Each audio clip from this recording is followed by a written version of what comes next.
Kuzhalmannam Tholanur government arts and science കോളേജിലെ academic ബ്ലോക്കിന്റെ ശിലാസ്ഥാപനം നടത്തി. 5 കോടി രൂപ വിനിയോഗിച്ചാണ് കുത്തനൂർ ഗ്രാമപഞ്ചായത്തിലെ മൂപ്പുഴയിൽ 14 ഏക്കറോളം വരുന്ന സ്ഥലത്ത് അക്കാദമിക് സമുച്ചയം നിർമ്മിക്കുന്നത്. പൊതുമരാമത്ത് വകുപ്പാണ് നിർമ്മാണം നടത്തുന്നത്. ഉന്നത വിദ്യാഭ്യാസ വകുപ്പ് മന്ത്രി ഡോക്ടർ ആർ ബിന്ദു ഓൺലൈനിൽ ശിലാസ്ഥാപനം നടത്തി.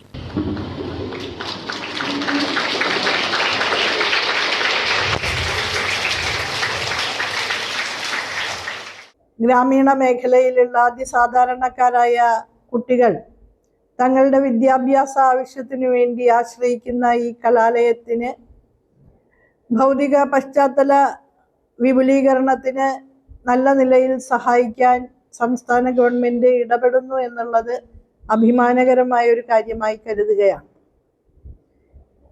നമ്മുടെ 2ാം പിണറായി സർക്കാരിൻ്റെ പ്രയോറിറ്റി സെക്ടറാണ് ഹയർ എഡ്യൂക്കേഷൻ മേഖല.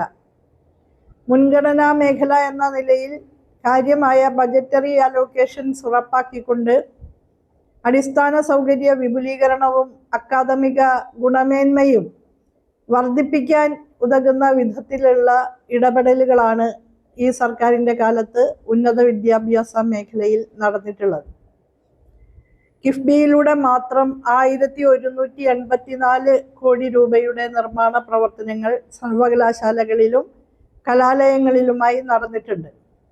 സംസ്ഥാന ഗവൺമെൻറ്റിൻ്റെ പ്ലാൻ ഫണ്ട് വിഹിതം, റൂസ ഫണ്ട് ഇവ ഉപയോഗിച്ചുകൊണ്ട് ഏകദേശം 1500 കോടിയുടെ നിർമ്മാണ പ്രവർത്തനങ്ങളും വിവിധ കലാലയങ്ങളിൽ ഏറ്റെടുക്കാൻ സാധിച്ചിട്ടുണ്ട്.